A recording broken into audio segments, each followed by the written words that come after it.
안녕하세요. 마음을 울리는 감동의 순간들을 전하는 감동만세입니다. 오늘은 특별히 마음을 따뜻하게 해줄 사연을 준비했습니다. 이 사연을 통해 더욱 따스하고 의미 있는 하루를 보내시길 바라며 지금부터 이 사연을 전해드리겠습니다. 자신만만하게 한국에게 도전장을 내민 프랑스 군인이 있습니다. 빨리 한국에 가고 싶어. 한국 남자들은 키도 작고 나약하니까 내가 가면 모두들 나를 우러러볼 거야. 그러나 모두의 예상과는 반대로 한국 남자들을 보자 눈물을 흘리기 시작합니다. 심지어는 한국인 여성에게도 믿을 수 없다는 듯 충격을 받게 됩니다. 한국 사람들의 어떤 점이 프랑스인을 놀라게 했던 것일까요? 한국 사람을 얕보던 사연 속 주인공의 이야기를 들어봅시다. 오늘의 사연은 프랑스에서 한국으로 오게 된 피들러의 이야기입니다. 안녕하세요. 저는 프랑스 군인 피들러입니다. 얼마 전 저는 대한민국에 다녀왔는데요. 오늘 그 이야기를 해볼까 합니다. 활기찬 대한민국의 수도 서울에 처음 발을 내디뎠을 때 제 마음은 회의와 호기심으로 가득 차 있었습니다. 저는 프랑스 특수부대의 일원으로 가장 험난한 지형과 어려운 상황을 견디도록 훈련받았기 때문입니다. 하지만 저는 친구 라파엘의 권유로 완전히 다른 방향으로 발을 내딛게 되었습니다. 서울의 대중교통 시스템이 가장 먼저 눈에 들어왔습니다. 프랑스 고향에서는 다른 속도와 스타일에 익숙해져 있었지만 서울 지하철의 효율성과 정확한 시간은 흠잡을 데가 없었습니다. 지하철은 도시 전체를 연결하는 복잡한 네트워크이자 시민들에게는 생명줄과도 같았고 저와 같은 외국인에게는 신선한 경험이었습니다. 저는 여느 외국인들처럼 경복궁을 방문했습니다. 이 역사적인 보석은 한국의 풍부한 유산을 증명하듯 웅장하게 서 있었습니다. 웅장한 대문을 들어서자 마치 과거로 돌아간 듯한 기분이 들었습니다. 복잡하게 얽혀있는 건축물은 한국의 과거를 아름답게 보여주며 도시의 현대적 분주함 속에 당당히 서 있었습니다. 밤이 되자 서울은 변모했습니다. 도시의 불빛이 활기를 띠며 거리를 환하게 비추기 시작했습니다. 저는 한국 전통 음식을 맛볼 수 있는 작고 아늑한 현지 식당 중 한 곳을 찾았습니다. 매운맛, 단맛, 고소한 맛이 적절히 어우러진 새로운 맛이었어요. 이곳에서 한국 요리의 필수품인 김치를 처음 맛보았습니다. 그 맛은 독특했고 익숙해지는 데는 시간이 좀 걸렸지만 곧 김치를 즐기게 되었습니다. 방황 끝에 도시의 번잡함에서 벗어난 고요한 탈출구인 한강변으로 향했습니다. 강물은 조용히 흐르며 도시의 불빛을 반사했고 자연과 도시 생활이 완벽하게 조화를 이루고 있었습니다. 저는 한참을 멍하니 앉아 생각에 잠기며 도시가 저를 중심으로 움직이는 모습을 지켜봤습니다. 서울 사람들은 도시의 매력을 더했습니다. 그들은 친절하고 도움을 주며 저와 같은 외국인에게 위로가 되는 따뜻함을 보여주었습니다. 그들의 공동체 의식과 유대감은 서로를 대하는 방식에서 그리고 점차 저와 교류하는 방식에서 분명하게 드러났습니다. 군대에서 익숙했던 한국 남자들은 강인하지 않다고 생각했던 제 생각과는 완전히 대조적이었습니다. 한국 남성들은 강하고 근면하며 스스로에 대한 자부심이 강했습니다. 서울 시내의 아침이 밝아오자 팀원들과 저는 그날의 도전에 대한 기대감에 부풀어 있었습니다.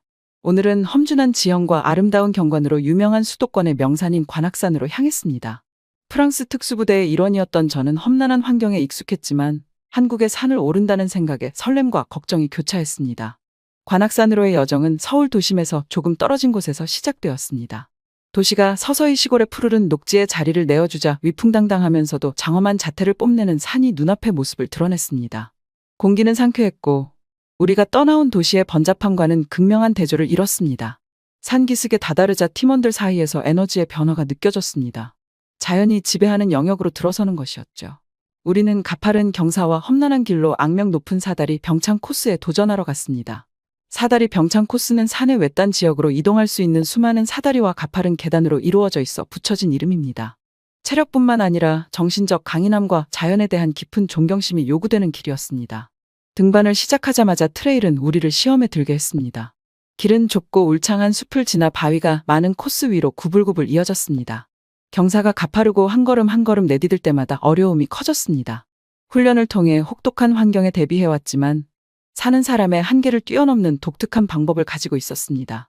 마치 산이 우리의 결의를 시험하는 듯 아름다운 풍경은 등반의 체력적 요구와는 극명한 대조를 이루며 노력에 대한 보상으로 숨막히는 경치를 선사했습니다. 산을 오르는 도중에 산과 하나가 된 듯한 노련한 한국인 산악인들을 만났습니다. 그들의 체력과 기술은 인상적이었고 산에 대한 열정은 모든 발걸음에서 느껴졌습니다.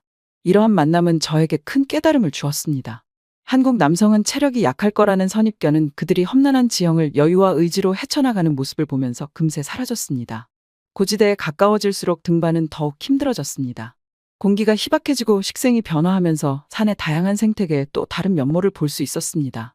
한 걸음 한 걸음 내디딜 때마다 집중과 신중한 고려가 필요했고, 산은 우리에게 존중을 요구했으며 우리는 기꺼이 존중을 베풀었습니다.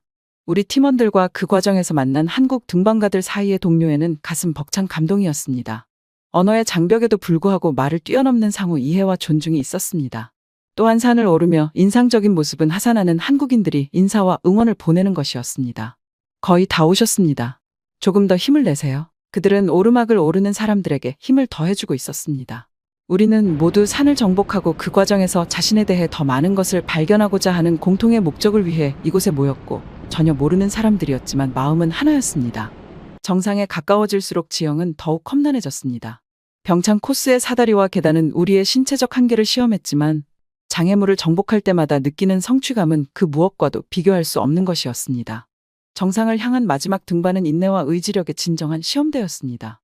마침내 관악산 정상에 도착했을 때 우리를 맞이한 풍경은 그야말로 장관이었습니다. 자연의 고요함과 어우러진 탁 트인 서울의 전경은 보는 이로 하여금 탄성을 자아내게 했습니다. 육체적 도전뿐 아니라 정신적 장벽을 넘어선 승리의 순간이었습니다.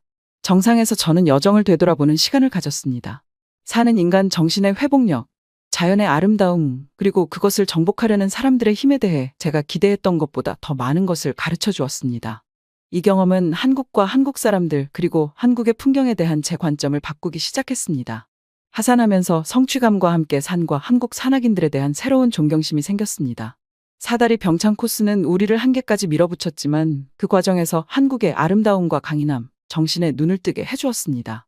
관악산 사다리 병창 코스를 정복한 후 다음 모험은 한국 등산의 심장부로 더 깊이 들어가는 것이었습니다. 자연의 아름다움과 도전적인 지형이 독특하게 어우러진 한국의 유명한 산길을 더 많이 탐험하기 위한 여정을 떠났습니다. 다음 방문지는 한국의 동쪽에 위치한 설악산 국립공원입니다. 웅장한 봉우리와 깊은 계곡, 풍부한 생물 다양성으로 유명한 설악산은 서울의 도시 풍경과 극명한 대조를 이뤘습니다. 울창한 숲속을 트레킹하는 동안 나뭇잎이 바스락거리는 소리, 새들의 지저귐, 멀리서 들려오는 폭포의 굉음 등 자연의 소리로 가득했습니다. 무성한 녹지와 거친 암석들이 시간의 손길이 닿지 않은 태고의 땅을 연상케 했습니다. 설악산의 고요함 속에서 저는 한국 등산의 진정한 정신을 만났습니다. 젊은 등산 애호가부터 노련한 베테랑까지 산에 대한 경외심을 공유하는 한국인 등산객들을 만났습니다. 그들의 열정과 자연에 대한 존중은 모든 행동에서 분명하게 드러났습니다. 그들은 목적의식을 가지고 겸손하면서도 영감을 주는 대지와의 깊은 유대감으로 움직였습니다. 특히 눈에 띄는 만남은 한 한국인 노신사 김 씨와의 만남이었습니다. 60대 후반의 나이에도 불구하고 그의 민첩성과 체력은 놀라웠습니다. 김 씨는 수십 년에 걸친 자신의 등산 경험에 대한 이야기를 들려주었고, 그 이야기는 한국의 산과 진화하는 관계를 반영했습니다. 그는 산을 단순히 정복해야 할 물리적 실체가 아니라 한국 사람들에게 깊은 정신적 의미를 지닌 살아 숨쉬는 존재로 이야기했습니다. 김 선생님의 이야기를 통해 저는 산이 신성한 수호자이자 제공자라는 믿음인 산신, 즉 산신령에 대해 알게 되었습니다. 산에 대한 이러한 경외심은 한국 문화의 근본적인 측면으로 한국인의 정신세계에 깊이 뿌리내리고 있습니다. 등산은 단순한 신체 활동을 넘어 자신의 유산과 정체성을 잇는 방법이라는 관점이었습니다. 탐험을 계속하면서 지리산과 북한산과 같은 다른 유명한 산을 탐험했습니다. 각 산마다 고유한 특징과 도전 과제가 있었지만 공통점은 한국인과 산 사이의 깊은 유대감이었습니다. 주말 산행에 나선 가족, 학교에서 다 같이 수학여행을 온 학생들, 산 정상에서 식사를 나누는 친구들, 깊은 사색에 잠긴 나홀로 산행객들을 목격했습니다. 산은 단순한 휴양 공간이 아니라 공동체, 사색, 쇄신의 장소였습니다. 제 여정의 이 장은 육체적 탐험뿐만 아니라 깊은 문화적 몰입에 관한 것이기도 했습니다. 산은 저에게 한국 문화의 핵심과 한국인의 끈질긴 정신을 알려주는 스승이었습니다. 한국 여행의 다음 단계는 아름다운 경치뿐만 아니라 등반가들에게 도전적인 산으로 유명한 치악산으로 향했습니다. 다른 산에서 풍성한 경험을 쌓은 후 치악산은 어떤 산일지 기대 반 걱정 반이었습니다. 이 등반이 제 여정의 중추적인 순간이 되어 개인적, 문화적 깨달음을 선사할 줄은 거의 알지 못했습니다. 치악산은 우뚝 솟은 봉우리와 울창한 숲으로 장관을 이루었습니다. 우리 팀이 등산을 시작했을 때 이른 아침 안개가 산 위로 낮게 깔려 있어 오묘한 분위기를 연출했습니다. 길은 가파른 경사와 울창한 나뭇잎 사이로 난 바위길이 섞여 있는 험난한 길이었습니다. 한 걸음 한 걸음 내디딜 때마다 산은 강인하면서도 놀랍도록 아름다운 개성을 드러냈습니다. 이 등반은 제가 프랑스 특수부대에서 받았던 그 어떤 훈련보다 힘들고 고된 것이었습니다. 체력뿐만 아니라 정신력도 시험대에 올랐죠. 높은 곳으로 올라갈수록 좁은 난간과 급경사의 오르막길로 인해 고도의 집중력이 요구되는 험난한 길이었습니다. 하지만 그 어려움에도 불구하고 산을 감싸고 있는 평화로움이 제 마음속 깊은 곳에서 울려 퍼지는 평온함을 느꼈습니다. 등반 중간에 한국인 등반가 그룹을 만났습니다. 그 중에는 힘과 민첩성이 뛰어난 여성도 있었습니다. 그녀는 지형의 험난함을 믿기지 않을 정도로 우아하게 움직였습니다. 제가 힘들어하는 모습을 본 그녀는 격려의 말을 건넸고 그녀의 목소리에는 친절함과 결단력이 섞여 있었습니다. 그녀의 말은 단순했지만 제가 계속 나아가는 데 필요한 용기를 주었습니다. 그것은 제가 한국 산악인들과 맺어온 동료애에 대한 증거였습니다. 정상에 가까워지자 풍경이 바뀌었습니다. 울창한 숲이 탁 트인 능선으로 바뀌면서 주변 계곡이 한눈에 들어왔습니다. 자연의 장엄함과 그 안에서 우리가 차지하는 위치가 얼마나 작은지 새삼 깨닫게 하는 압도적인 풍경이었습니다. 정상으로 향하는 마지막 등반은 의지의 시험이었고 한 걸음 한 걸음 내디딜 때마다 온몸을 짓누르는 피로와의 싸움이었습니다. 마침내 치악산 정상에 도착했을 때의 성취감은 말로 표현할 수 없을 정도였습니다. 정상에 서서 아래로 펼쳐진 세상을 바라보니 산과 대지와의 깊은 유대감을 느꼈습니다. 산을 정복하는 것이 곧 자신의 한계와 두려움을 극복하는 것임을 깨닫는 깨달음의 순간이었습니다. 정상에서 한국 등반대원들은 김밥을 나눠 먹었습니다. 음식을 나누는 이 단순한 행위는 깊은 상징성을 지니고 있었습니다. 정성스럽게 준비하고 포장한 김밥은 단순한 식사를 넘어 환대의 제스처이자 문화를 공유하는 것이었습니다. 김밥을 맛보니 고소하고 달콤하며 톡 쏘는 맛이 어우러져 입안에서 폭발적인 풍미가 터져나왔고 한입 베어 물 때마다 그 자체로 새로운 발견이 되었습니다. 새로운 친구들과 아름다운 자연에 둘러싸인 이 순간, 저는 한국 문화의 깊이와 한국 사람들의 너그러움에 진정으로 감사했습니다. 치악산에서의 하산은 성찰의 시간이었습니다. 육체적 피로는 성취감과 깨달음에 가려졌습니다. 치악산은 저에게 도전을 주었지만 그 과정에서 한국의 풍경뿐만 아니라 사람들과 그들의 삶의 방식에 이르기까지 한국의 아름다움에 눈을 뜨게 해주었습니다. 그날 밤, 몸은 피곤했지만 마음은 충만했던 저는 한국에서 등산이 저를 얼마나 많이 변화시켰는지 깨달았습니다. 처음에 한국에 오기를 꺼려했던 마음이 한국에 대한 깊은 존경과 동경으로 바뀌었습니다. 험난한 길과 고요한 풍광을 자랑하는 치악산은 여러모로 저에게 교훈을 주었습니다. 산을 정복하는 데 필요한 겸손과 인간관계의 따뜻함에 대해 가르쳐 주었습니다. 산에서 짜릿한 경험을 한 후, 한국 여행의 다음 단계는 한국의 풍부한 문화와 일상에 몰입하는 것이었습니다. 이 장에서는 한국인의 삶의 방식을 받아들이고 전통을 이해하고 한국 음식의 맛을 경험했습니다. 산에서의 모험을 통해 한국인의 정신을 엿볼 수 있었다면 이제는 한국 문화의 핵심을 더 깊이 파고들어야 할 때였습니다. 저의 문화 탐험은 번화한 도시 서울에서 시작되었습니다. 저는 전통 한옥이 늘어선 좁은 거리를 거닐며 우아한 기와 지붕과 목조 구조가 주변의 현대식 건물과 극명한 대조를 이루는 한옥을 둘러보았습니다. 북촌 한옥마을과 같은 유서 깊은 동네는 단순한 관광 명소가 아니라 일상의 리듬이 살아 숨쉬는 도시의 일부였습니다. 서울을 계속 탐험하면서 저는 유명한 광장시장과 같은 활기찬 야시장에 끌렸습니다.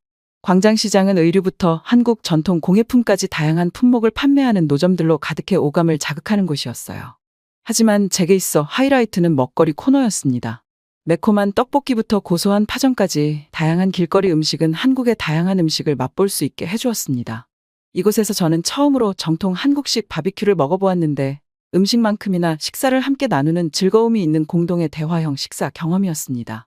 요리 체험 외에도 저는 한국의 풍부한 역사와 유산을 탐구했습니다. 창덕궁과 국립중앙박물관 같은 유적지를 방문하며 한국의 과거와 고난 그리고 승리에 대한 통찰력을 얻을 수 있었습니다. 고대의 전통과 현대의 발전이 조화를 이루며 과거를 존중하면서도 미래를 포용하는 대한민국의 이야기를 들려주었습니다. 한국에서의 문화 여행이 계속되면서 새로운 경험으로 가득 찬 하루하루가 이어졌고 이 다면적인 나라에 대한 이해의 폭이 한층 더 넓어졌습니다. 제주도의 고즈넉한 정원부터 유서 깊은 도시 경주까지 각 장소마다 저마다의 스토리가 있고 한국인의 삶에 대한 교훈을 얻을 수 있는 경험이었습니다. 한국에서의 마지막 날은 저에게 가장 큰 영향을 준 장소들을 다시 방문하며 보냈습니다. 저는 다시 한번 서울의 거리를 걸으며 새로운 눈으로 도시를 바라보았습니다.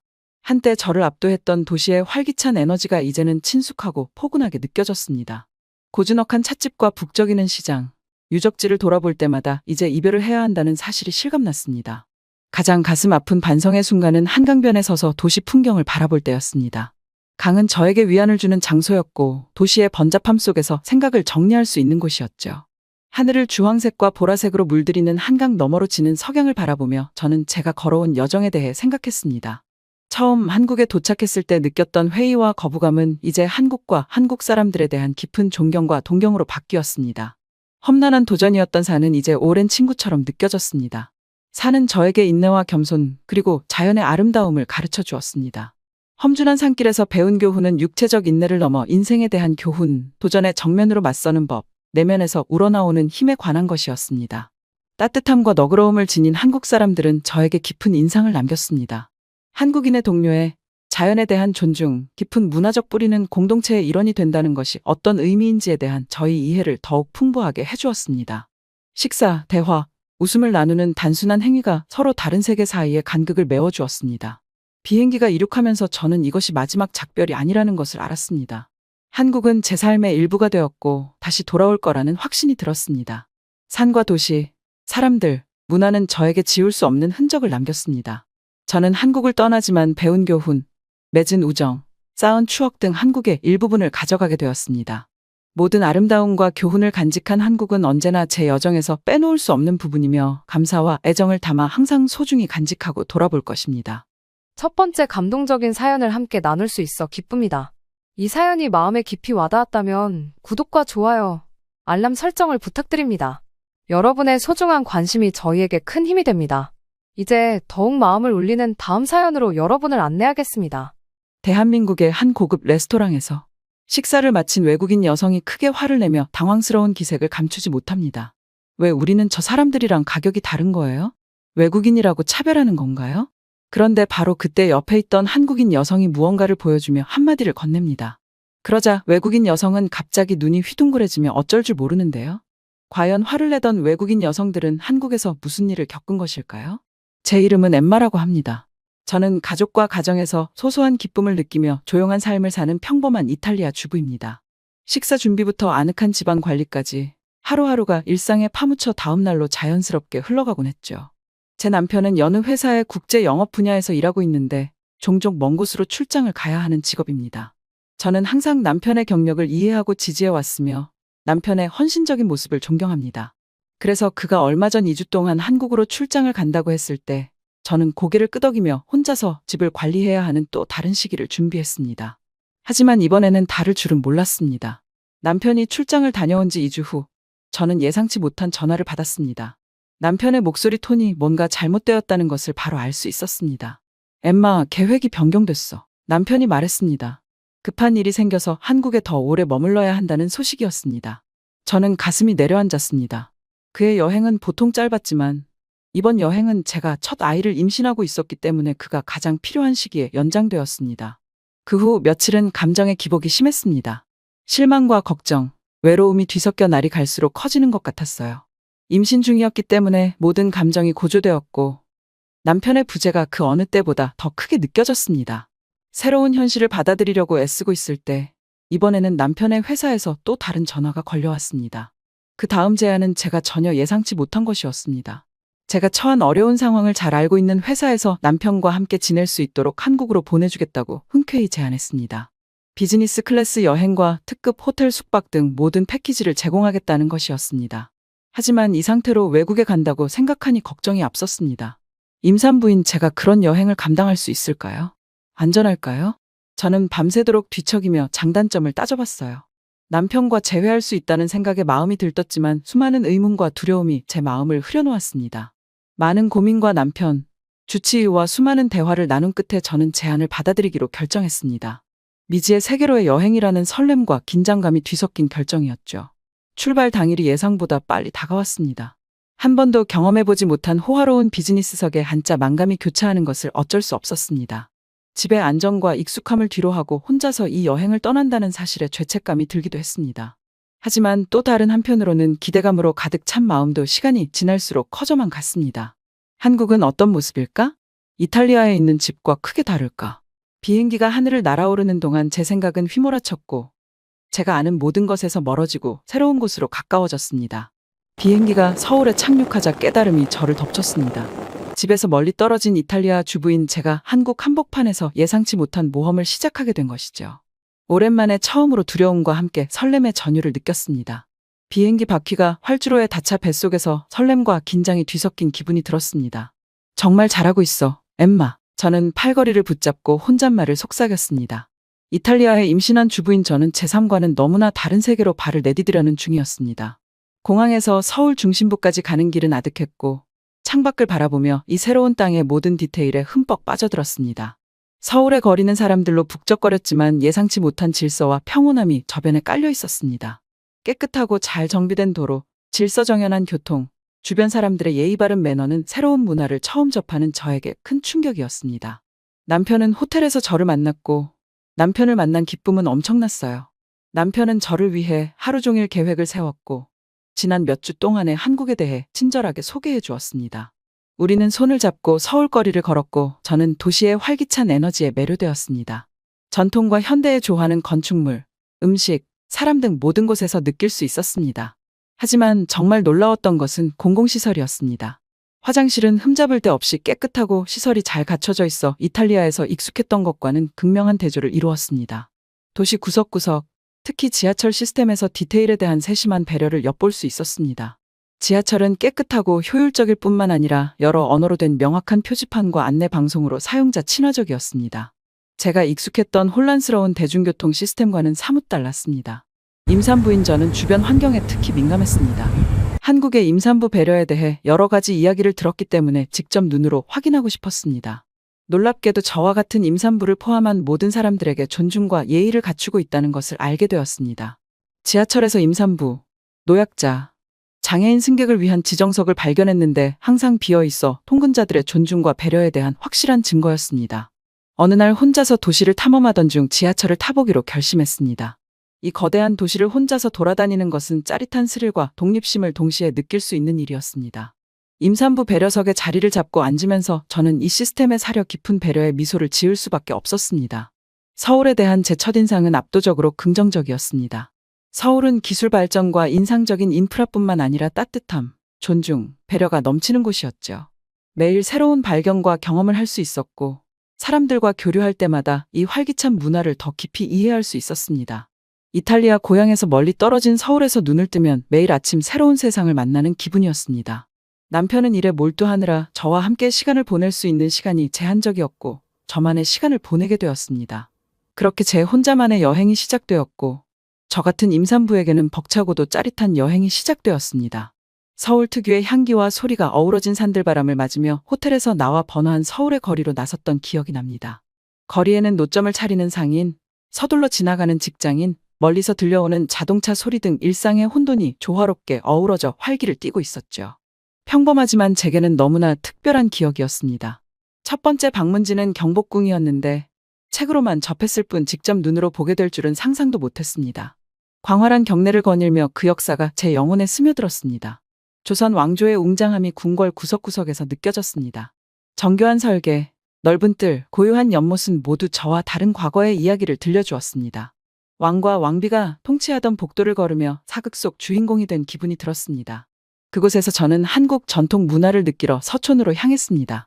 골동품 가게, 미술관, 전통 찻집이 늘어선 좁은 골목길은 다른 도시의 현대적인 모습과 극명한 대조를 이뤘습니다. 저는 아름다운 수공예품과 정교한 도자기에 감탄하며 윈도우 쇼핑에 빠져들었습니다. 고풍스러운 찻집에 앉아 허브차를 마시며 향과 맛이 낯설지만 편안함을 주는 차를 마시기도 했습니다. 계속 둘러보면서 저 같은 외국인도 도시를 돌아다니는 것이 얼마나 쉬운 일인지 깨달았습니다. 처음에는 어렵게만 느껴졌던 지하철은 도시의 한쪽 끝에서 다른 쪽 끝으로 쉽게 이동할 수 있는 든든한 동반자가 되었습니다. 한국어와 영어로 안내되는 역명, 실시간 정보를 알려주는 디지털 전광판, 말하지 않아도 도움을 주는 낯선 사람들의 친절함 등 사소한 것에서 기쁨을 찾았습니다. 가장 기억에 남는 날 중 하나는 여의도에서 보낸 날입니다. 대형 쇼핑센터가 있는 여의도는 잘 갖춰진 인프라 속 많은 사람들이 쇼핑을 하러 왔습니다. 한국의 트렌드를 한 곳에서 확인할 수 있어 매력적인 쇼핑에 빠져들었습니다. 한국의 유명한 음식들을 모아놓은 지하 식품관에서는 새로운 맛과 식감을 발견하는 즐거움이 있었습니다. 저는 임산부 건강에 좋다는 솥밥을 먹고 디저트로 아이스크림을 먹었는데 그 맛은 정말 훌륭했습니다. 한국인들이 저마다 음식을 사 먹기 위해 줄지어 기다리는 이유를 알 것 같았습니다. 혼자 떠난 여행은 단순히 명소를 구경하는 것이 아니라 서울의 일상에 몰입하는 것이었습니다. 저는 사람들을 관찰하고 그들의 일상을 느끼고자 노력했습니다. 함께 웃고 있는 학생들, 손을 잡고 걷는 노부부 등 모든 장면에서 고향의 삶과 다르면서도 닮은 서울에서의 삶이 그려졌죠. 날이 갈수록 자신감이 커졌습니다. 저는 더 이상 단순한 관광객이 아니라 서울이라는 도시의 일부가 된 것 같았습니다. 매일 저녁 호텔로 돌아올 때마다 제 마음은 제가 본 장소와 만난 사람들 그리고 제가 서서히 그 일부가 되어가는 것 같았습니다. 화창한 서울의 어느 날 아침, 도시가 북적이는 가운데 저는 또 다른 하루의 탐험을 위해 지하철에 몸을 실었습니다. 혼란의 미로 같았던 지하철은 어느새 친숙한 친구가 되어 도시의 중심부로 저를 안내하고 있었습니다. 임산부 배려석에 자리를 잡고 앉으면서 서울 시민들이 저와 같은 임산부를 얼마나 배려하고 존중하는지 다시 한번 생각하게 되었습니다. 생각에 잠겨 맞은편에 앉은 여성을 미처 발견하지 못했습니다. 그 여성도 저와 비슷한 시기에 임신 중이었고 온화한 얼굴에 따뜻한 기운이 느껴졌습니다. 하지만 제 눈길을 사로잡은 것은 가방에 달린 분홍색 배지였는데 다른 임산부들에게서 본 적이 있지만 그 의미를 잘 몰랐던 배지였습니다. 호기심과 소통하고 싶은 마음의 용기를 내어 그녀에게 말을 걸었습니다. 저는 한국어를 거의 할 줄 몰랐고 그녀의 영어도 제한적이었지만 임산부들 사이에는 언어를 초월하는 보편적인 언어가 있었습니다. 저는 엠마예요. 저는 배를 만지며 저를 소개했습니다. 그녀는 제 제스처를 알아듣고 미소를 지으며 미희예요 라고 대답했습니다. 저는 분홍색 배지에 대해 궁금한 표정을 지었고 미희 씨는 서툰 영어로 몸짓과 미소를 섞어가며 보건소나 지하철역에서 임산부에게 나눠주는 배지라고 설명했습니다. 이 배지는 대중교통에서 자리를 잡는 것부터 낯선 사람의 친절한 제스처에 이르기까지 존중과 배려를 받을 수 있는 상징이었습니다. 그녀는 제 마음을 울리는 이야기를 들려주었습니다. 한 번은 배지를 달고 다닐 때 흡연자들이 의식적으로 자신을 피하는 것을 보고 간접 흡연에 노출되지 않도록 배려한 적이 있다고 했습니다. 이 작은 배려의 행동은 그녀의 임신을 공개적으로 인정하고 사회적인 책임을 공유하는 것이었고 가슴이 따뜻해졌습니다. 짧은 시간이었지만 그 대화는 저에게 깊은 인상을 남겼습니다. 존중과 공동체, 구성원들의 행복을 중시하는 한국 문화의 핵심을 엿볼 수 있었기 때문입니다. 임산부라는 공통된 경험뿐만 아니라 이국 땅에서 우리를 둘러싼 친절함에서 미희와 유대감을 느꼈습니다. 우리의 대화는 짧았지만 의미 있는 시간이었습니다. 언어와 문화적 장벽을 뛰어넘어 모성이라는 공통의 경험에서 비롯된 유대감이 즉각적으로 형성되었습니다. 우리는 계속 연락하기로 약속하며 연락처를 교환했습니다. 지하철에서 내리면서 저는 가슴이 따뜻해지는 것을 느꼈습니다. 서울은 더 이상 낯선 도시가 아니라 친구가 된 곳, 매일매일 배우고 성장하는 곳이었기 때문입니다. 그 후 며칠 동안 미희와 저는 계속 연락을 주고받았습니다. 미희는 저를 점심 식사에 초대했고 저는 우정의 표시로 흔쾌히 수락했습니다. 우리는 함께 서울거리를 누비며 임신에 대한 경험, 희망, 두려움 등을 공유했습니다. 언어와 문화의 장벽을 뛰어넘는 모성애라는 보편적인 유대감을 확인할 수 있었습니다. 미희와의 우정은 제 서울 여행에서 잊을 수 없는 순간이었습니다. 미희 씨를 통해 저는 분홍색 배지뿐만 아니라 한국의 가치에 대해서도 배웠습니다. 서울의 상징적인 빌딩인 63빌딩에서 함께 점심 뷔페를 먹자는 미희의 초대는 저에게 놓칠 수 없는 기회였습니다. 우리 사이의 피어난 우정을 더욱 돈독히 할 수 있을 뿐만 아니라 현지인의 시각에서 한국 문화를 경험할 수 있는 기회였기 때문이죠. 그날 아침 준비를 하면서 설렘과 긴장감이 교차했습니다. 63빌딩에 들어서는 순간 저는 깜짝 놀랐습니다. 건물이 하늘로 솟아오른 모습은 서울의 현대적 경이로움을 증명하는 듯했습니다. 미희 씨가 따뜻한 미소로 반갑게 맞아주었고 우리는 함께 뷔페로 향했습니다. 엘리베이터를 타고 꼭대기까지 올라가는 것은 그 자체로 경험이었으며 발 아래 펼쳐진 도시의 숨막히는 전경을 감상할 수 있었습니다. 말 그대로 새로운 시각으로 서울을 보는 것 같았습니다.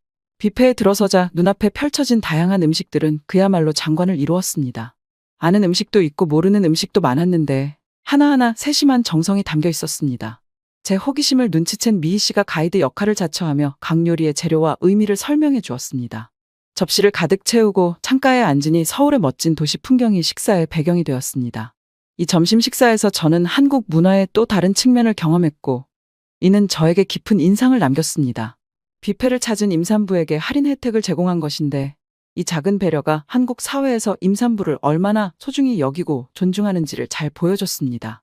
저는 미희가 설명해준 분홍색 배지가 떠올랐고 그 배지가 임산부를 지원하기 위한 지역사회의 공동 노력을 상징한다는 생각이 들었습니다. 서울 꼭대기에 있는 이 뷔페에서 그 문화적 가치를 다시 한번 확인할 수 있었습니다. 미희와 저는 식사를 하면서 서로의 삶에 대한 이야기를 나누며 수다를 떨었습니다. 서로의 배경은 다르지만 곧 엄마가 될 여성으로서 경험에서 공통점을 발견할 수 있었습니다. 미희는 한국 문화와 전통, 그리고 일상에 대한 통찰력을 공유했고, 저는 그 이야기를 들으며 매혹적이면서도 따뜻함을 느꼈습니다. 식사를 하는 동안 저는 창밖을 내다보며 경치의 넋을 잃고 바라볼 수밖에 없었습니다. 높은 곳에서 바라본 도시는 평화로워 보였고 분주한 아래거리와는 극명한 대조를 이뤘습니다. 서울에서 비행기를 내린 후 얼마나 멀리 왔는지 생각하며 반성하는 순간이었습니다. 낯설고 두렵게만 느껴졌던 도시가 이제는 우정을 쌓고 놀라운 친절을 경험하고 많은 것을 배운 곳이 되었습니다. 식사를 마친 후 미희는 저에게 건물을 구경시켜 주겠다고 했습니다. 우리는 전망대 데크를 방문했는데 그곳에서 서울의 전경이 더욱 아름답게 보였습니다. 서울 시내를 바라보며 미희는 랜드마크를 가리키며 각 건물에 대한 정보를 하나하나 알려주었습니다. 그 어떤 가이드북으로도 설명할 수 없는 투어였습니다. 하루가 끝나고 미희와 작별 인사를 나누면서 저는 깊은 고마움을 느꼈습니다. 혼자 떠난 서울 여행이 예상치 못한 연결과 발견의 연속으로 바뀌었으니까요. 특히 미희에게서 받은 친절과 환대는 서울과 서울 사람들을 바라보는 저희 시각을 바꾸어 놓았습니다.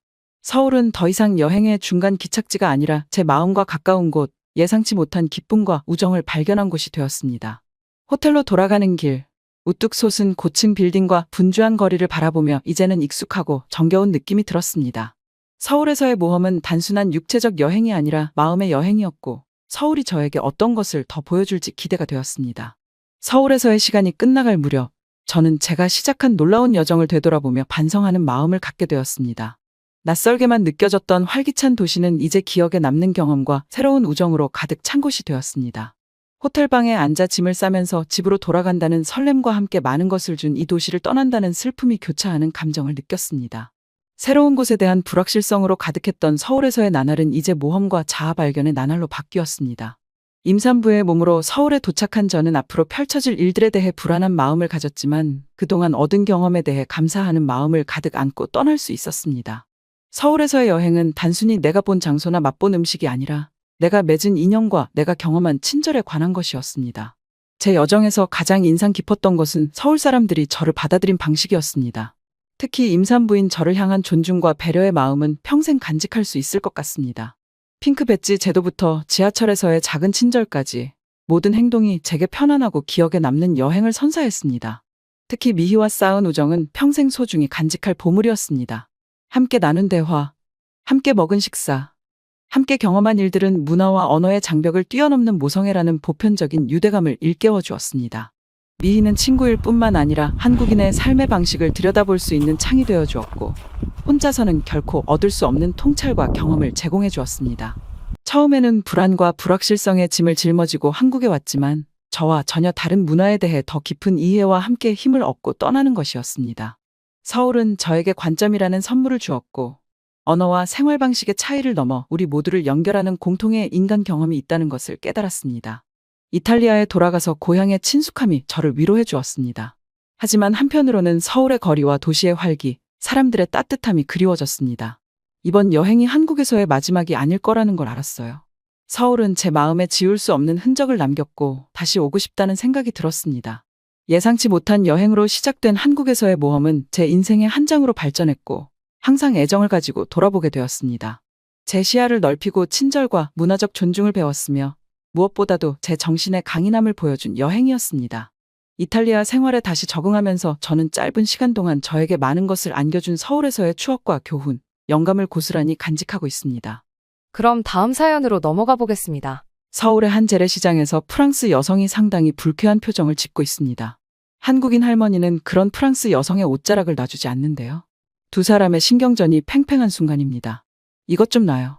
왜 나한테 강요하는 거예요? 내가 모를 줄 알아요? 중국에서도 똑같은 일을 겪었다고요. 한국도 중국이랑 다를 게 없네. 지긋지긋하다고요. 그때 할머니가 꺼내든 물건이 이 여성을 당황스럽게 합니다. 프랑스에서 온 여성은 그 자리에 주저앉아 시뻘개진 얼굴을 감추지 못합니다. 과연 어떤 일이 있었던 건지 자세한 이야기를 들어보겠습니다. 안녕하세요. 저는 프랑스에 살며 오래전부터 중국 여행을 계획해왔던 에밀리아라고 합니다. 제 여행은 중국의 상하이에서 시작되었고 저는 중국 문화에 흠뻑 빠질 수 있다는 생각에 설렘이 넘쳤습니다. 유구한 역사와 다양한 전통을 가진 중국을 탐험할 수 있다는 기대감이 몇 주 동안 제 마음을 설레게 했습니다. 하지만 아쉽게도 비싸게 예약해두었던 호텔에 도착하자마자 제 열정은 급격히 식어버렸습니다. 기대했던 것만큼 순조롭지 않을 수 있다는 첫 번째 징후는 방에 방음 시설이 전혀 없다는 것이었습니다. 방에 들어온 지 몇 분도 지나지 않아 옆방 투숙객의 대화를 엿듣게 되었습니다. 마치 벽이 종이로 만들어진 것 같았고 프라이버시와 평온함이 허공으로 증발해버렸습니다. 설상가상으로 복도를 통해 끊임없이 울려 퍼지는 시끄러운 목소리는 제 숙박에 불편함을 더했습니다. 중국 사람들의 목소리는 너무 커서 가끔 혼자 방에 있을 때마다 깜짝깜짝 놀라게 했습니다. 마치 그들의 목소리는 싸우는 것이 아닐까 의심이 들 정도로 주위 사람들을 신경 쓰지 않는 것 같았습니다. 두 번째 충격은 방의 온도였습니다. 바깥 날씨는 온화하고 쾌적했지만 호텔방 안에서는 도저히 설명할 수 없는 추위가 느껴졌습니다. 침대에서 뒤척이다 보니 당황스러웠고 지하철역이 더 따뜻할 것 같은 기분이 들었습니다. 어떻게 상하이 중심부에 있는 고급 호텔이 이렇게 불편하기만 했던 것일까요? 호텔 직원에게 불편함을 전달하려고 했지만 해결되는 것은 없었습니다.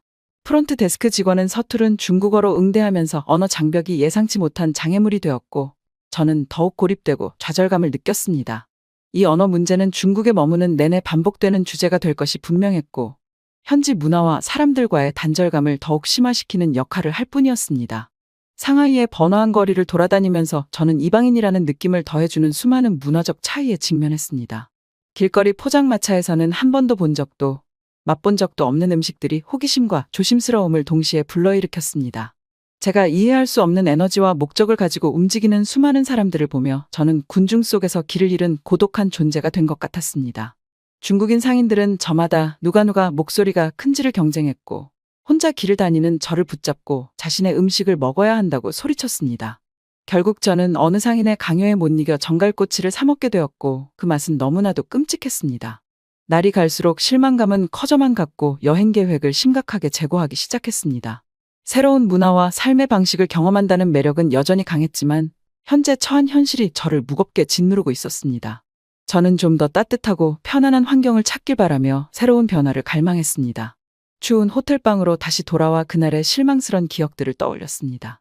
중국까지 오는데 10시간이 넘는 비행시간이 너무 아까웠던 저는 결국 중국과 가까운 나라들을 찾아보며 이 추운 호텔방을 떠날 계획을 짜게 되었습니다. 그러던 중 한국행 비행기가 정말 저렴한 가격에 판매되고 있는 것을 발견했고 당장 다음날 떠나는 비행기를 그 자리에서 예매했습니다. 한국에 도착해 비행기에서 내리자마자 겨울을 연상시키는 차가운 공기가 저를 맞이했습니다. 추위에도 불구하고 중국에서의 힘들었던 기억보다는 나을 거라는 확신이 있었어요. 중국과는 다른 느낌, 왠지 모르게 더 포근한 느낌이 들었습니다. 저는 코트를 더 단단히 감싸고 서울에 있는 숙소에 도착할 결심을 하며 버스터미널로 향했습니다. 터미널에서 한 직원에게 다가가 버스표 구입에 대해 물어보았습니다. 놀랍게도 그는 유창한 프랑스어로 대답했습니다. 마치 프랑스에 있는 현지인과 대화하는 것 같은 완벽한 언어 구사력에 저는 깜짝 놀랐습니다. 한국인의 환대 문화를 처음 접한 순간이었고 깊은 인상을 남겼습니다. 제가 놀란 것을 알아차린 직원은 공항의 통역 서비스에 대해 설명해 주었습니다. 그는 자신뿐만 아니라 대부분의 직원이 외국어에 능통하다고 하였습니다. 그리고 대부분의 직원이 80여 개 이상의 언어를 번역하는 통역 기기를 지니고 다니기 때문에 다국어를 구사하지 못하는 직원들도 쉽게 소통할 수 있다고 말했습니다. 저는 기술 발전과 포용성을 보여주는 모습에 놀랐습니다. 버스표를 사는 것도 쉬웠습니다. 직원이 모바일 앱을 통해 구매를 도와주었고 티켓은 제 휴대폰으로 발송된 QR코드였습니다. 이 과정의 편리함과 효율성은 이전에 경험하지 못했던 것이었습니다. 휴대폰으로 받은 QR코드를 찍고 버스에 올라타자 추운 바깥 날씨에도 불구하고 난방 때문이 아닌 따뜻한 온기가 느껴졌습니다. 옆자리에 앉은 한국 여성이 제가 떨고 있는 것을 알아채고 따뜻한 커피 스틱을 건네주었습니다. 작은 친절이었지만 한국인의 따뜻한 마음을 느낄 수 있었습니다. 중국에서 경험했던 비인격적인 상호작용과는 극명한 대조를 이뤘습니다. 서울에 있는 숙소에 도착한 저는 숙소가 제공하는 편안함에 놀랐습니다. 중국에서 경험했던 저렴한 숙소들과는 달리 단열과 난방이 잘 되어 있었습니다. 온돌 바닥에서 바로 잠을 잔다는 개념이 생소했지만 아늑한 온기로 금세 깊은 잠에 빠져들었고 오랫동안 경험하지 못했던 사치를 누릴 수 있었습니다. 다음 날은 서울거리를 돌아다니며 카페의 아늑한 인테리어에 매료되었습니다. 각 카페는 다양한 커피와 디저트 메뉴로 저마다 독특한 매력을 뽐내고 있었습니다. 한 카페에서는 로봇이 커피를 내리는데 신기하고 조금은 생소한 경험이었지만 정확하고 효율적인 모습에 매료되었습니다. 특히 로봇이 만드는 커피는 계량과 레시피가 매우 정확하기 때문에 언제나 똑같은 맛을 재현한다는 것이 매우 큰 장점이었습니다. 특히 흥미로웠던 한국 문화의 한 측면은 한겨울에도 아이스 아메리카노를 즐겨 마시는 것이었습니다. 유난히 추운 날에 한국인 친구가 아이스 아메리카노를 주문하는 모습을 보고 이상하다고 생각했던 기억이 납니다. 하지만 직접 마셔보니 추운 날씨에 시원한 커피의 맛이 색다르게 느껴졌어요. 예상치 못한 즐거움이었고, 이 독특한 한국인의 습관의 매력을 이해하기 시작했습니다. 한국에 머무는 내내 저는 만난 사람들의 따뜻함과 도움에 계속 감동을 받았습니다. 그들은 제가 환영받는다는 느낌을 주기 위해 최선을 다해 도움을 주고 친근하게 대화에 참여했습니다. 중국에서 익숙해져 있던 차갑고 비인격적인 상호작용과는 극명한 대조를 이뤘습니다. 서울에서의 놀라움을 뒤로하고 저는 한국 문화를 더 깊이 이해하고 체험하기 위해 노력했습니다. 겨울의 추위는 계속되었지만 아늑한 카페와 북적이는 거리에서 저는 날씨를 초월하는 따뜻함을 발견했습니다. 어느 날 아침, 서울 번화가에 자리 잡은 고풍스러운 카페에 들어섰던 기억이 납니다. 갓 내린 커피 향이 공기를 가득 채우자마자 편안함이 저를 감싸 안았습니다. 저는 바리스타가 완벽한 커피 한 잔을 능숙하게 내리는 모습을 흥미롭게 지켜보았습니다. 한국의 커피 맛은 유럽의 커피 맛과 아주 다른 것이었습니다. 고농축의 고소하고 신선한 우유를 사용하여 그 위에 달콤하고 폭신한 크림을 올려주는 아인슈페너는 커피로 만들 수 있는 최대한의 레시피였습니다. 그곳에 앉아 완벽하게 추출된 커피를 마시며 중국에서의 경험과 한국에서의 경험이 얼마나 극명하게 대비되는지 생각하게 되었습니다. 마치 한국은 혁신적이면서도 문화와 환대에 깊이 뿌리를 둔 아시아의 또 다른 면을 부드럽게 보여주는 것 같았습니다. 하루가 지나고 몇 주가 지나면서 저는 한국인의 생활 방식에 푹 빠져들었습니다. 다양한 한국 전통 요리를 먹어보면서 제 미각에 새로운 경험을 선사했습니다. 음식의 따뜻함과 맛은 활기차고 따뜻하며 역사가 풍부한 한국 사람들의 정신을 담고 있는 것 같았습니다. 특히 흥미로웠던 문화적 측면 중 하나는 겨울에 대한 한국인의 접근 방식이었습니다. 추운 계절은 얼어붙고 우울한 시간이 아니라 독특한 활기로 가득 차 있었습니다. 살을 애는 듯한 추위에도 불구하고 거리를 거닐며 아이스 아메리카노를 즐기는 사람들을 보았습니다. 유럽에서는 아메리카노를 무조건 뜨겁게 먹어야 한다는 생각이 지배적이기 때문에 꽤나 충격적이었습니다. 생전 본 적 없는 장면이 처음에는 이상하다고 생각했지만 이 또한 한국인들만의 취향과 문화라는 생각에 아이스 커피를 맛보기로 했습니다. 저는 아이스 아메리카노를 시켜 한 입 먹어보고는 저희 편협한 생각을 단번에 깨버렸습니다. 뜨겁게 마시는 아메리카노보다 커피를 더 많이 입안에 머금고 삼킬 수가 있었고 그래서인지 더 풍부하고 깔끔한 커피 맛이 극대화되는 기분이었습니다. 저는 그때를 계기로 아이스 커피만의 매력에 대해 이해하게 되었고 한국을 떠나기 전까지 대부분의 카페에서 아이스 아메리카노를 사 먹게 되었습니다. 그렇게 추운 어느 날 저녁, 저는 활기가 넘치고 길거리 음식 냄새가 가득한 활기찬 재래시장을 찾았습니다. 저는 호떡을 파는 노점에 끌렸습니다. 한입 베어 물자 따뜻하고 달콤한 속이 차가운 공기와 대비를 이루며 소소한 행복을 선사했습니다. 그리고 씹는 맛이 일품인 씨앗과 견과류들이 오독오독 재밌는 식감을 느끼게 했습니다. 소소한 즐거움 속에서 저는 한국을 거닐었습니다. 한국에 머무는 동안 전통 한옥 마을을 방문할 기회도 있었습니다. 아름답게 보존된 전통 가옥들이 늘어선 좁은 골목길을 걷다 보니 마치 과거로 돌아간 듯한 기분이 들었습니다.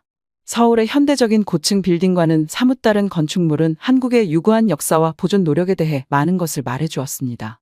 저녁에는 젊은 문화의 에너지가 느껴지는 홍대 같은 활기찬 동네에서 시간을 보내곤 했습니다. 활기찬 음악과 다채로운 거리 예술 속에서 저는 한국의 역동적이고 창의적인 면모를 경험했습니다. 많은 외국인들이 한국의 K-팝 음악에 맞춰 춤을 추는 장면을 보면서 K-팝은 단순히 한국의 것이 아니라는 생각이 들었습니다. 하지만 저를 매료시킨 것은 역사적인 측면뿐만이 아니라 사람들의 따뜻한 마음들이었습니다. 가는 곳마다 한국인의 친절과 환대를 느낄 수 있었습니다. 김치를 덤으로 주던 시장 아줌마부터 지하철 이용을 도와주던 어린 학생까지 모든 상호작용에서 따뜻함과 친근함이 느껴졌습니다. 한국 문화에 깊이 뿌리내린 이러한 넉넉한 마음은 저를 진정으로 따뜻하게 해주었습니다. 한국을 계속 여행하면서 처음에 느꼈던 추운 날씨에 대한 불편함이 사라졌다는 것을 깨달았습니다. 신체적 적응뿐만 아니라 한국 사람들의 따뜻한 마음과 그들의 문화가 저를 이국 땅에서 집처럼 편안하게 만들어 주었기 때문입니다. 낯설게만 느껴졌던 아이스 아메리카노는 이제 제 일상의 일부가 되었고 한국 생활 방식에 적응했다는 상징이 되었습니다. 한국에서의 여정이 펼쳐지면서 저는 나날이 한국을 더욱 사랑하게 되었습니다. 그 경험, 사람들, 문화는 제 마음에 지울 수 없는 흔적을 남겼습니다. 여행 전에는 거의 알지 못했던 한국은 이제 저의 일부가 되었습니다. 때로는 가장 예상치 못한 여행이 가장 기억에 남는 경험으로 이어질 수 있다는 것을 새삼 깨닫게 되었습니다. 어느 날 그림 같은 종로의 거리를 거닐다가 퓨전 찻집을 우연히 발견했습니다. 북적이는 상점들 사이에 자리 잡은 숨겨진 보석 같은 곳이었습니다. 안으로 들어서자마자 바깥의 매서운 추위와는 극명한 대조를 이루는 따뜻한 온기가 저를 감쌌습니다. 은은한 허브차 향과 부드러운 대화 소리가 저를 맞이했습니다. 쿠션에 앉아 시트러스 향이 나는 유자차 한 잔을 주문했습니다. 한 모금 마실 때마다 따뜻함과 달콤함이 어우러져 여행 중에도 마음을 달래고 평온한 순간을 선사했습니다. 제 하루는 그런 고요한 경험으로 가득했습니다. 고요한 불교 사원을 방문했는데 스님들의 연불 소리와 깜빡이는 촛불이 평화로움을 가져다 주었습니다. 평화로운 정원을 거닐며 고대의 심오한 무언가와 연결되는 느낌을 받았습니다. 한국의 저녁은 매력이 있었습니다. 저는 한국의 활기찬 문화를 생생하게 보여주는 번화한 야시장으로 향했습니다. 지글거리는 길거리 음식 냄새와 활기찬 흥정 소리로 가득했습니다. 한국 사람들과의 교류는 따뜻했습니다. 제가 외국인이라는 사실을 알게 되자마자 손수 만든 작은 장신구를 선물해 주시던 시장의 한 할머니가 기억에 남습니다. 아무 대가도 바라지 않는 그 할머니의 친절은 제 마음에 깊은 감동을 주었습니다. 이처럼 한국에서의 시간을 특별하게 만든 것은 문화 체험뿐만 아니라 일상의 소소한 순간들이었습니다. 효율적인 지하철을 타면서 체계적이고 시간 엄수하는 모습에 감탄했고 한국의 현대성의 경외감을 느꼈습니다. 한강을 따라 걸으며 물 위에 비치는 도시의 불빛을 바라보며 평화로움과 만족감을 느꼈습니다. 여행을 계속하면서 한국은 무수히 많은 방식으로 저에게 그 아름다움을 드러냈습니다. 명동의 번화한 거리부터 덕수궁 돌담길의 고즈넉한 아름다움까지 모든 장소에는 스토리가 있었고 구석구석 새로운 경험을 선사했습니다. 마지막 날 저녁, 저는 이곳에 머무는 동안 제 안식처가 되어준 한강을 다시 방문하기로 결심했습니다. 도시의 불빛이 수면에 반짝이는 강변을 따라 걸으며 한국이 저를 얼마나 놀라게 하고 매혹시켰는지 생각했습니다. 중국에서 겪었던 불편함에서 벗어나고 싶어서 무작정 한국에 왔지만 제가 발견한 것은 문화와 혁신, 따뜻함이 넘치는 나라였습니다. 혹독한 겨울을 인내와 기쁨의 정신으로 이겨내는 한국인의 회복탄 역성은 저에게 깊은 인상을 남겼습니다. 번화한 서울거리부터 한적한 시골까지 저는 현재를 포용하고 과거를 기리는 것 사이에서 끊임없이 균형을 잡는 모습을 목격했습니다. 바로 이 균형이 전통과 현대가 조화를 이루는 한국만의 독특한 개성을 만들어냈습니다. 마지막 날 공항 지하철에서 만난 한 노인이 은퇴 후 배운 영어로 저에게 말을 건네던 모습이 기억에 남습니다. 다양한 문화를 배우고 소통하고자 하는 그의 열의는 지속적인 성장과 개방성을 추구하는 한국인의 정신을 보여주는 증거였습니다. 이 만남은 다른 많은 만남과 마찬가지로 제 자신의 관점에 도전하고 열린 마음으로 새로운 경험을 받아들이도록 영감을 주었습니다. 한국 전통 요리를 맛보는 것부터 영하의 날씨에 사랑받는 아이스 아메리카노를 맛보는 것까지 저의 미식 모험은 새로운 맛을 맛보는 것뿐만 아니라 그 뒤에 숨겨진 문화와 사람들을 이해하는 것이기도 했습니다. 한 끼의 식사, 한 잔의 커피는 소박함과 세련됨을 동시에 추구하는 한국인의 삶의 방식을 들여다볼 수 있는 창이었습니다. 한국을 떠나는 것은 쉽지 않았습니다. 방문 전에는 거의 알지 못했던 이 나라의 큰 애착을 느끼게 되었습니다.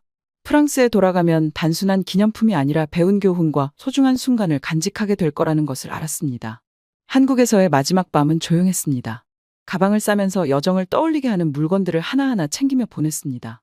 시장 아주머니가 주신 작은 장신구, 방문했던 장소의 사진 등 하나하나가 제 한국 여행의 추억과 이야기를 담고 있었습니다. 출국 준비를 하면서 언젠가 다시 오겠다고 스스로에게 약속했습니다. 한국은 새로운 문화를 포용하는 아름다움과 미지의 세계를 발견하는 기쁨, 그리고 아무리 추운 겨울에도 따뜻함을 느낄 수 있다는 것을 보여주었습니다.